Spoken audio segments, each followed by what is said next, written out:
Hello children, how are you? Welcome to the second part of the lesson 2.6 World Heritage. Before starting the explanation, let us go through the glossary. Inventory, a detailed list. Suchi, recommendations, suggestions or proposals. शिफारशी. Criteria, fixed basis to judge. कसोटी किंवा निकषी म्हणू शकतो. To inscribe, to print, to write or to engrave म्हणजे नाव कोरणे. Territory, region, प्रदेश किंवा प्रांत. Urbanisation, include more areas in cities or expand city area. शहरीकरण. Allocate, assign, नेमून देणे. Poaching, capture forcibly and illegally, अतिक्रमण करणे. Let us revise what we did yesterday. Yesterday we have studied what is heritage, what is world heritage, what are the types of heritage sites, what is the history of the world heritage sites, and how UNESCO formed the World Heritage Committee. Let us now move on to the next part of the lesson. Becoming a World Heritage Site. Open page 77. Now I am going to start reading the lesson. Becoming a World Heritage Site. There are 5 steps in becoming a World Heritage Site. The first of which is for a country or state party to take an inventory of its significant cultural and natural sites. या प्रक्रियेमध्ये 5 टप्पे आहेत. या 5 टप्प्यांमधला पहिला टप्पा आहे the first of which is for a country और state party. ही देश किंवा राज्य पक्ष यांनी काय करायचं असतं टू टेक अन इन्व्हेंटरी. त्यांनी सूची तयार करायची of its significant cultural and natural sites. If the state party is going to select which country and which part of the country has to be declared or has to be listed in the World Heritage Site, then they have to first take the inventory. And while taking the inventory, they have to take down all the cultural and natural importance of that particular country. त्या देशामध्ये असलेले सर्व सांस्कृतिक आणि नैसर्गिक दृष्ट्या महत्त्वाची असलेली ठिकाणांची ते सूची तयार करतात. This is called the tentative list. याला म्हणतात प्रायोगिक किंवा तात्पुरती यादी. And it's important because nominations to the world heritage list will not be considered unless the nominated site was first included on the tentative list. आणि हा पहिला टप्पा का महत्त्वाचा आहे तर या जागतिक वारसा यादी जी आहे ह्या यादीसाठी नामांकन जर व्हायचं असेल तर पहिल्यांदा या टेंटेटिव्ह लिस्टमध्ये त्या देशाला त्या लिस्टमध्ये घालावं लागतं किंवा त्या जागतिक वारसा यादीमध्ये जर जागतिक वारसा यादीसाठी जर नामांकन या देशातील साईटचं व्हायचं असेल त्या स्थळाचं व्हायचं असेल तर पहिल्यांदा त्यांना टेंटेटिव्ह लिस्टमध्ये घालावं लागतं. Next, countries are then able to select sites from their tentative list to be included on a nomination file. आणि मग नंतर दुसरा टप्पा जो येतो तो की ती जी साईट आहे ती कोणती साईट इन्क्लूड करायची त्याचं टेंटेटिव्ह लिस्टमध्ये त्या टेंटेटिव्ह लिस्टमध्ये घालून नॉमिनेशन फाईलमध्ये हे घालावं लागतं. म्हणजे नामांकन फाईल जी असते त्या फाईलमध्ये या देशाची ती साईट जी असेल जी सिलेक्ट केली जाईल ती साईट त्या सूचीमधून जी सिलेक्ट केली जाईल ती त्या नॉमिनेशन फाईलमध्ये घातली जाते. The third step is a review of the nomination file by 2 advisory bodies consisting of the International Council on Monuments and Sites and the World Conservation Union, who then make recommendations to the World Heritage Committee. आणि मग तिसरा टप्पा जो येतो तो म्हणजे review म्हणजे परीक्षण of the nomination file. Who does this review? 2 advisory bodies, 2 सल्लागार समित्या याचं परीक्षण करतात. या सल्लागार समित्या कोणत्या? The international council on monuments and sites म्हणजे जागतिक स्मारके आणि स्थळे परिषद, and the world conservation union म्हणजे जागतिक संरक्षण संघ. ह्या 2 समित्या, सल्लागार समित्या या फाईलचं, नॉमिनेशन फाईलचं परीक्षण करतात. And then they make recommendations म्हणजे ते शिफारशी करतात. कोणाला?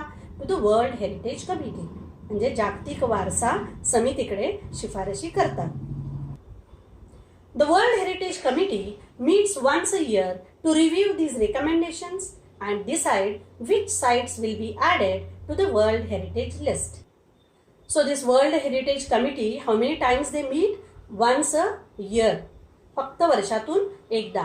And they review these recommendations, ज्या शिफारसी केलेल्या असतात त्यांचं परीक्षण करतात and decide which site will be added, which sites are to be added to the World Heritage List. So the final step in becoming a World Heritage Site is determining whether or not a nominated site meets at least one of 10 selection criteria. मग शेवटची जो टप्पा आहे final, त्याच्यामध्ये world heritage site determines, ते ठरवतात whether or not a nominated site meets at least 1 of 10 selection criteria. 10 निकष असतात सिलेक्शनचे, त्या साईट निवडण्याचे. त्या 10 निकषांपैकी कोणतेही एक निकष जरी पूर्ण केला तरी ती वर्ल्ड हेरिटेज लिस्टमध्ये ती साईट नोंद होते. आणि याच्या आधारे ते फायनल स्टेपमध्ये ठरवतात की ही साईट आपल्याला वर्ल्ड हेरिटेज लिस्टमध्ये घ्यायची आहे. If the site meets these criteria it can then be inscribed on the world heritage list. Inscribe means to write or to print, नाव कोरणं. So if they meet these criteria, हे जे निकष आहेत, या निकषांपैकी एक जरी निकष ती साईट पूर्ण करत असेल, ते स्थळ पूर्ण करत असेल, तर मग ही साईट, या साईटचं नाव त्या वर्ल्ड हेरिटेज लिस्टमध्ये घातलं जातं. Once a site goes through this process and is chosen, it remains the property of the country on whose territory it sits. But it also becomes considered within the international community. बघा हा, एकदा काय या सगळ्या प्रोसेसमधून हे स्थळ गेलं आणि एकदा काय वर्ल्ड हेरिटेज लिस्टमध्ये त्याची नोंद झाली की मग ही site it remains the property of the country. Property म्हणजे मालमत्ता. त्या देशाची ती मालमत्ता तर आहेच आणि ती फक्त त्या देशाच्या पुरतीच मर्यादित राहणार नाही, कारण ती आता वर्ल्ड हेरिटेज लिस्टमध्ये गेली. तर it also becomes considered within the international community. तर आंतरराष्ट्रीय समुदायामध्ये ते ठिकाण गणलं जाऊ लागतं.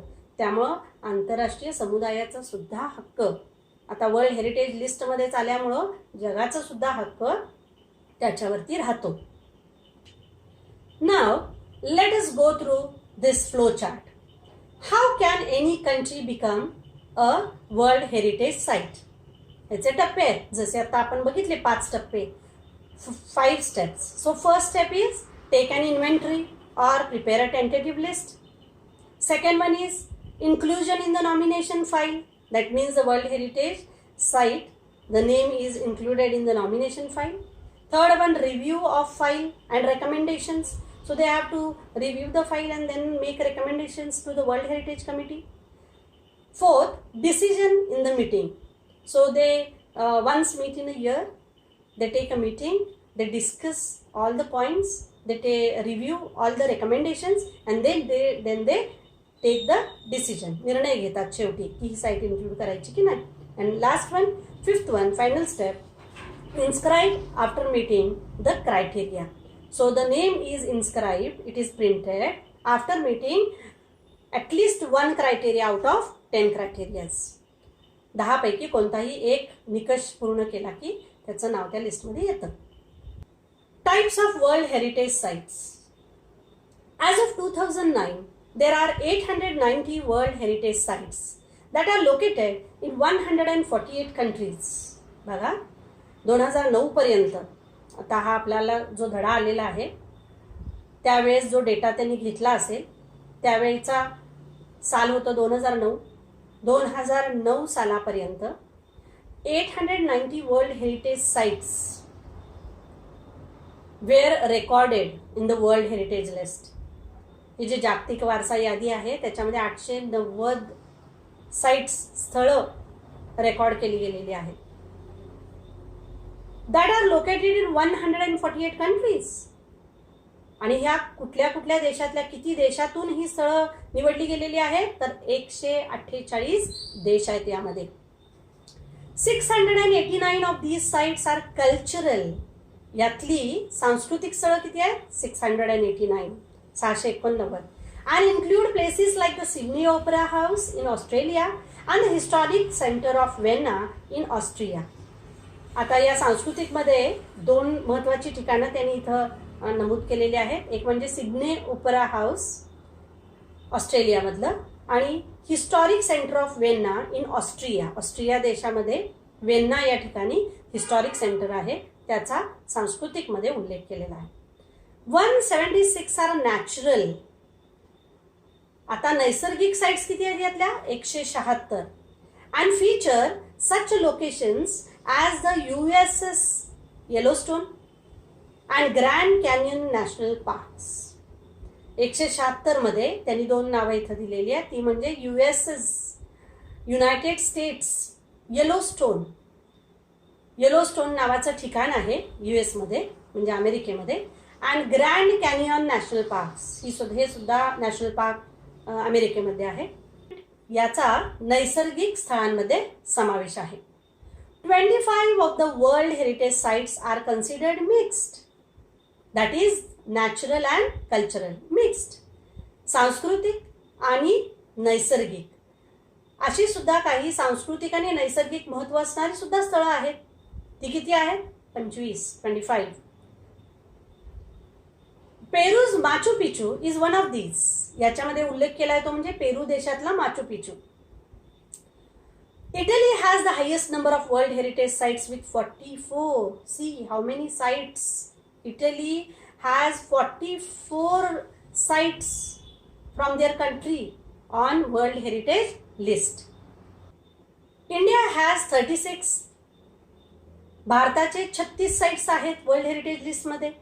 Out of which 28 are cultural, 28 सांस्कृतिक आहेत, 7 नॅचरल, 7 नैसर्गिक आहेत, and 1 mixed. And 1 is mixed. एक संमिश्र आहे. That means both with natural and cultural significance. So India has 36 world heritage sites. 36 world heritage sites भारताच्या आहेत. सो वी सॉ types of world heritage sites.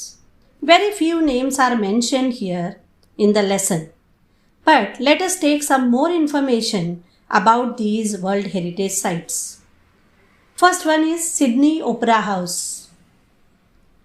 Sydney Opera House हे Australia देशाच्या Sydney शहरामधील एक बंदिस्त असं नाट्यगृह आहे. हे नाट्यगृह इसवी सन 1973 साली खुले करण्यात आले.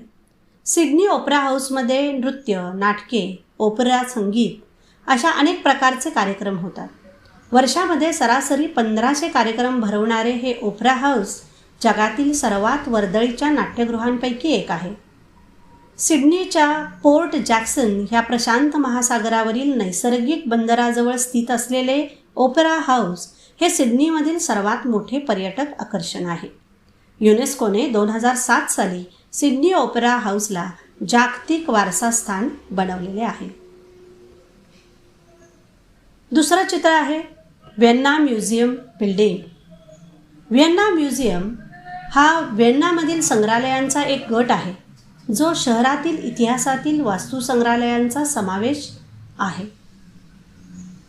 ज्याच्यामध्ये शहरातील इतिहासातील वास्तू संग्रहालयांचा समावेश आहे. या ठिकाणी असंख्य विशेष संग्रहालये आहेत, संगीतकारांची निवासस्थाने आहेत आणि पुरातत्व उत्खननांचा सुद्धा समावेश यामध्ये आहे.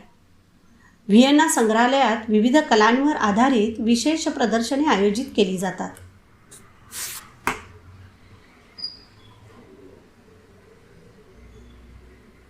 यानंतर पाहूया येलोस्टोन. America's Yellowstone. अमेरिकेतील येलोस्टोन नॅशनल पार्क हा एक अनोखा भूवैज्ञानिक आविष्कारच आहे. 1804 ते 1806 या काळात लुईस आणि क्लार्क यांनी या भागात धाडसी शोधमोहीम चालू केली तेव्हा त्यांना एका पिवळ्या रंगाच्या पर्वतीय प्रदेशाची माहिती झाली. त्या भागाला येलोस्टोन असे नाव देण्यात आले. त्यानंतर अनेक लोक या भागात येऊ लागले. इथला निसर्गाचा आविष्कार बघून अचंबित झाले. रंगीबेरंगी डोंगर, दऱ्या, सरोवरे आणि गरम पाण्याचे झरे, उफाळे, फवारे, वाफारे त्यांना आढळले. या 1872 पासून प्रसिद्ध असलेल्या उद्यानामध्ये पर्वत, प्राणी आणि उष्ण झऱ्यांचा जगातील सर्वात मोठा संग्रह आहे. ग्रँड कॅनन नॅशनल पार्क्स हे जे येलोस्टोन आहे हे सुद्धा यामध्येच इन्क्लूड आहे. ग्रँड कॅनॉन नॅशनल पार्क्समध्ये नॉर्थ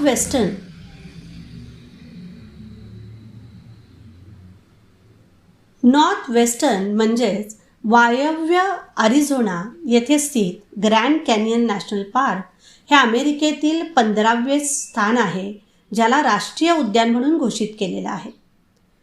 या उद्यानाचे मुख्य वैशिष्ट्य म्हणजे कोलोरॅडो नदीचा एक घाट ज्याला ग्रँड कॅनियन म्हणतात हे जगातील आश्चर्य मानलं जातं.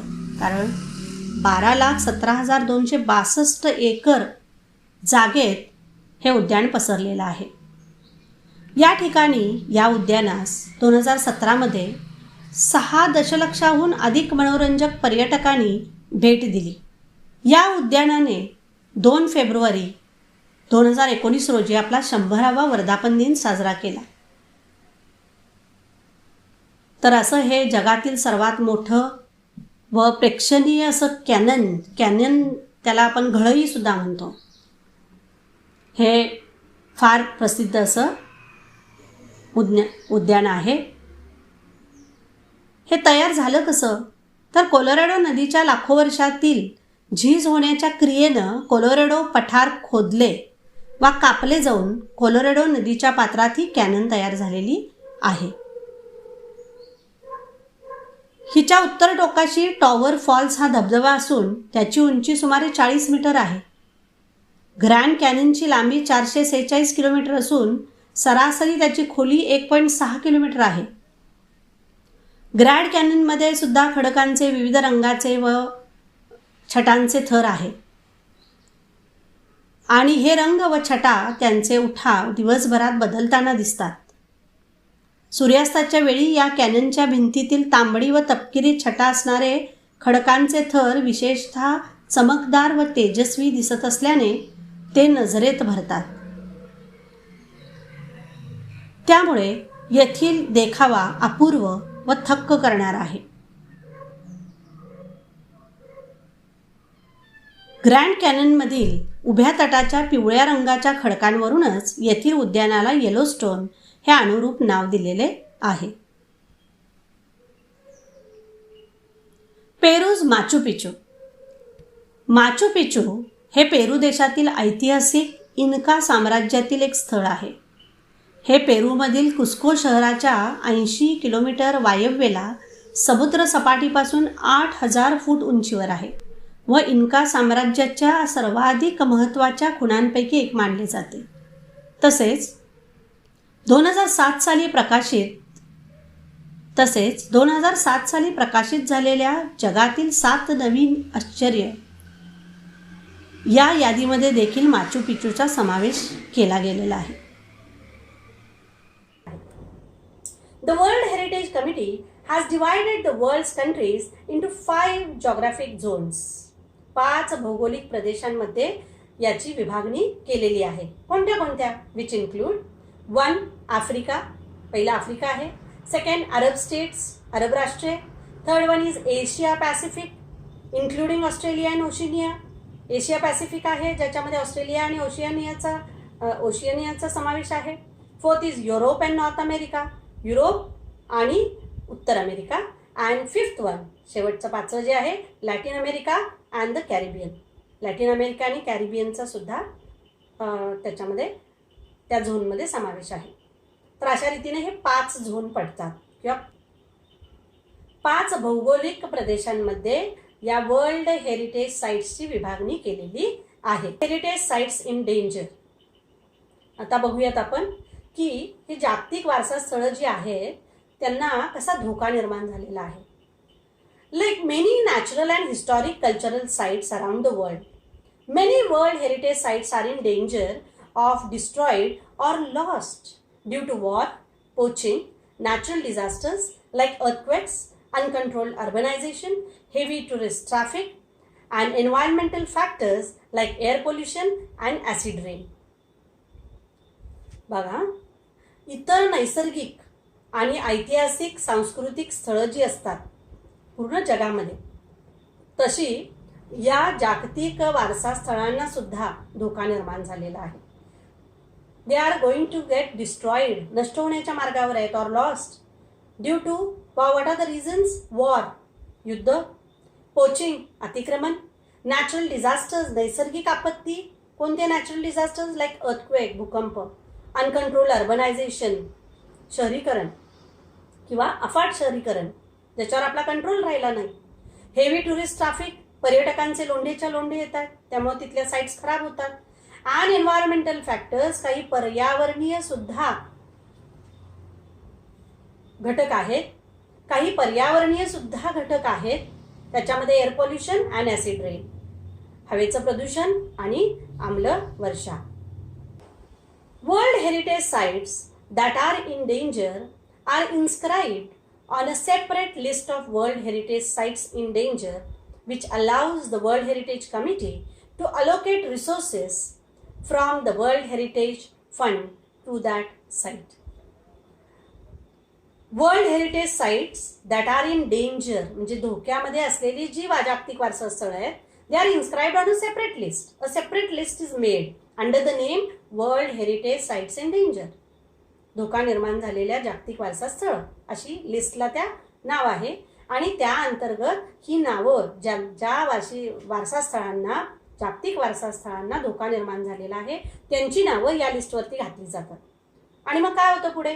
Which allows the world Heritage Committee to allocate resources. Allocate म्हणजे पुरवणे, रिसोर्सेस विशेष संसाधनं. तर ही वर्ल्ड हेरिटेज कमिटी जी आहे, ही जी जागतिक वारसा समिती आहे, ते काय करतात की या धोक्या निर्माण झालेल्या ज्या साईट्स आहेत, जी स्थळं आहेत, त्यांना खास फंड्स वगैरे पुरवतात. From the world heritage fund कशातून पुरवतात? तर जागतिक वारसा निधी तयार केलेला असतो त्याच्यासाठी खास. आणि त्या जागतिक वारसा निधीमधून they give these funds to that site. हे फंड्स त्या साईटला देतात. धोका निर्माण झालेल्या त्या स्थळाला पैसे पुरवले जातात. In addition different plans are put in to place to protect and or restore the site. They not only give money or they not only provide, allocate only funds, but different plans are made and their plans are executed to protect those sites, to restore. म्हणजे protect म्हणजे संरक्षण करणं, restore जीर्णोद्धार करणं. जीर्णोद्धार सुद्धा केला जातो किंवा त्याचं संरक्षण कसं करायचं किंवा जर कुठे डॅमेज असेल तर ते सुद्धा पुन्हा तिथं त्या ठिकाणी डागडुजी करून त्याचा जीर्णोद्धार केला जातो.